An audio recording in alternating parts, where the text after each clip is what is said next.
昭和の時代から続いていた宗教をバックにつけて、で、裏金とかで派閥で、要は派閥に所属すると選挙だったり年末とかだったりお金がもらえるっていうのがあって、お金がもらえるから派閥に所属する。お金を配るために派閥というのはお金が必要である。だから裏金というのが必要である。派閥というのは選挙に強くなければいけない。だから宗教団体からも助けを求める。宗教団体からの助けをしようとするみたいな。元々の昭和の時代の構造に戻ってしまったよね。というのが今回の高市政権の人事案の一部しか出てないですよね。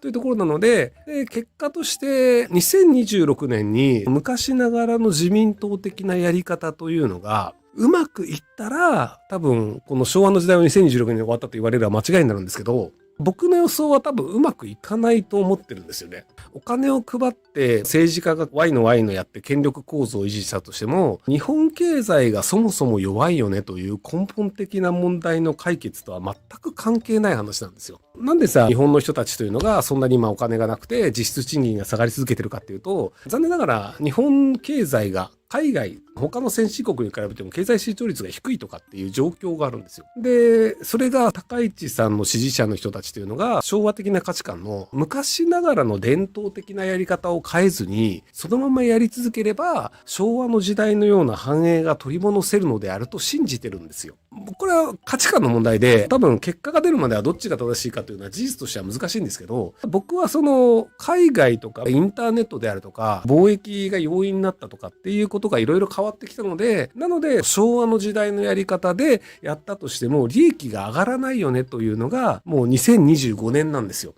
なので昭和の時代と今やり方が変わってきている。例えば居酒屋とかコンビニとかでも外国人の人が働いてますとか、インバウンドという形で外国人の人が来ていろんな買い物をしてるとかっていうのは、それは儲けるためにいろいろ努力をした結果そうなってるんですよ。でも昭和の人たちというのはこれを全部なくして昭和の時代の元通りにしたら全てうまくいくんだ。グローバリゼーションに反対すべきなんだ。みたいなことを言い出してると。高市さんが本当にそれを進めると、多分来年ぐらいに外国人の労働者を減らしますとか、外国人の観光客を減らしますとか、輸出入というのも減らしていきますとか、IT 系というのもどちらかというと阻害する方向に行くんだっていう形になって、その結論が出るんじゃないかなと。でその時に多分何らかしら選挙があったりとかっていう形でいろいろ起こるんじゃないかなというふうに思ってるので、なので昭和の時代の価値観っていうのが、あれが正しかったのであるという形になるのか、昭和の価値観はもう間違ってるからそれは完全に変えなきゃいけないよねというふうに国民の大多数が合意をするかっていう、そこの瀬戸際になるんじゃないかなと思ってるんですよね。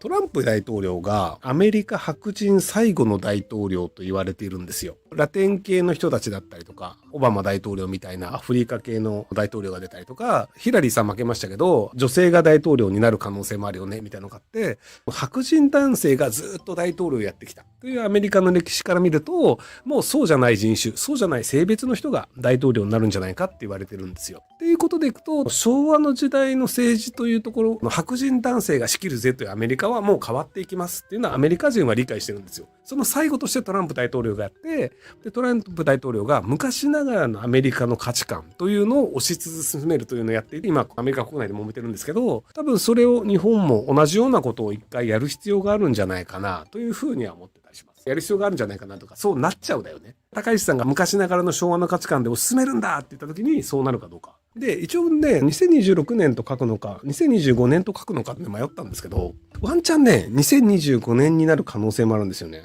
石破さんが変えようとして変えられなかったのかというと、自民党という組織がそういうものなのである。トップが誰だろうと変わらんよねっていう。例えばその、高市さんを支持に、総裁選候補だった茂木さんと小林さんが高市さんを支援して、麻生さんが支援したんですけど、結果として茂木さんや小林さんの言っていることだったり政策だったりを高市さんはやらざるを得ないし、でもちろん麻生さんの言う通りにやらないといけないよねという状況に高市さんはなっちゃったんですよ。独自の政策でやりたいことがあったとしても、総裁になるために麻生さんや茂木さんや小林さんの力を借りましたとなってしまうと、やっぱり自分のやりたいことはできないという可能性があるんですよね。結局その麻生さんだからできるとか高市さんだからできるとかではなくて、もう多分自民党というものがそういう組織構造なんだよね。というところで、誰がなったとしても昭和の自民党モデルになってしまうっていう、そういうところなんじゃないかなっていう気がしてるんですけど、総理大臣になる前に石破さんが同一労働同一賃金やりたいよねとかいろんなこと言ってたんですけど、やっぱりできなかったんですよ。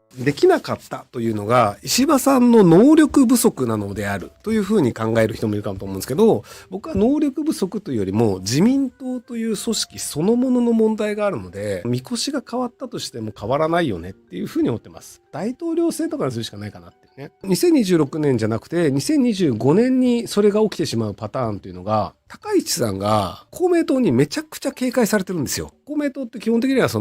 戦争良くないよねとか、みんな幸せに過ごした方がいいよね。創価学会という宗教がベースなので、選挙戦とかで競争は好むんですけど、貧困が生まれるとか、苦しむ人がいるとかっていうのはやっぱり受け入れられないよねっていう宗教団体なんですよ。なんですけど、高市さんは結構人種差別的な発言をする人を非難しないで、どちらかというと、そこと組もうとしていたりみたいなのがあったりするので、そうすると、創価学会の方も別にもともと在日の人とかも結構いらっしゃったりするので、なのでそこら辺で高市自民党と組まない方がいいんじゃねっていう意見が結構公明党の中であるっぽいんですよね。公明党の連立がなくなるとすると、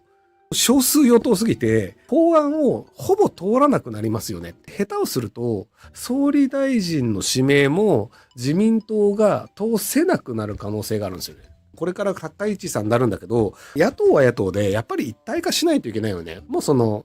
野田さんがトップというのは野党としては受け入れられない。維新と国民主は絶対受け入れないっていうのはもう分かったので、何か一矢報いるんだったら野田さんじゃなくて国民民主党玉木総理というのを立憲民主党も維新も書いた方がいいんじゃねっていうのを、確か立憲の人がね、冗談で言い始めたんですよ。立憲の安住さんが言い始めたのかな。確かに案としてはそうだよねと。でもこれが冗談じゃなくて本当にそうやった方がいいかもしれないよねっていうので、一回それを持ち帰りますみたいな話にはなってるんですけど、維新の吉村さんが小泉純一郎さんと仲が良かったので、進次郎さんが自民党の総裁になった時には維新と一緒にいろいろ仲良くやっていきましょうよねって話があったんですけど、高市さんになってしまったので維新としては白紙に戻ると。なので維新が自民党とあんまり組む気がありません。公明党もそんなに積極的に組む気がありません。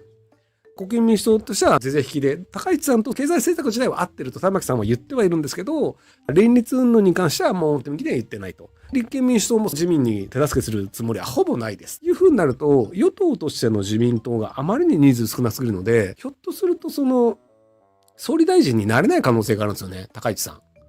ていうのが起きた場合は、2025年に昭和の時代が終わったということになるっていうパターンです。はい、今やらなかったとしてやらせてみて、2026年ぐらいに一気にやった方がいいよねっていうパターンもあると思うんですよね。野党の方があまりにこれはひどいから解散しようみたいな。なので自民党としては今すぐ解散して選挙した方がまだマシなんじゃないっていう説があるんですけど、残念ながら今すぐやると多分公明党の支援得られないので、自民党マジきついことになると思うんですよ。政権運営はできます。政権は別に少数野党でもできるんですけど、ただ法案が一切通らなくなるので、法律が必要なことはできなくなっちゃうんですよね。基本的には今まで通りのことをし続けるだけで何かを変えるというのはかなり難しくなるっていう状況ではあります。はい、たまにこういう人いるんだけどさ、維新の代表の吉村さんが白紙に戻ったって言ってたから、高市さんの名前を書くようは願望以外の情報量ないと思うんだよね。僕別に政治のニュースそんなにちゃんと見てるわけではなくて、あくまで見てるニュースをこういうことがあったよって伝えてるだけなんだけどさ、維新が高市さん支持であるっていうニュース僕が見てる限り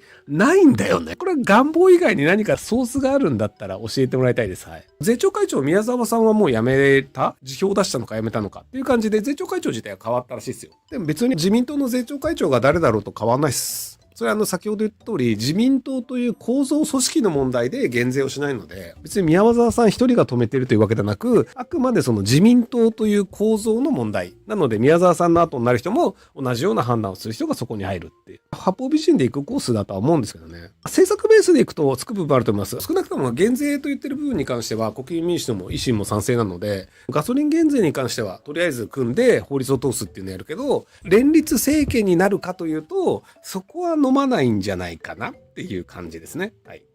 積極的にやりたいと言ってるところはないっていう、そういう状態です。なので、高市さんとしては多分維新とか国民民主とか公明党と組めないのであれば、日本保守党と組むとか、参政党と組むとか、令和と組むとかっていう感じのアクロバティックなことをせざるを得ないっていう状況にはなるかもしれないですけどね。そういう意味では結構日本の経済状況自体もやばいし、アメリカの状況もやばいんですけど、日本の政局というのも結構やばいよねっていう。ご視聴ありがとうございます。今回の動画はこちらからの切り抜きになります。ひろゆき LINE スタンプ好評発売中です。概要欄に購入リンクがあるので、そちらから購入できます。よろしくお願いします。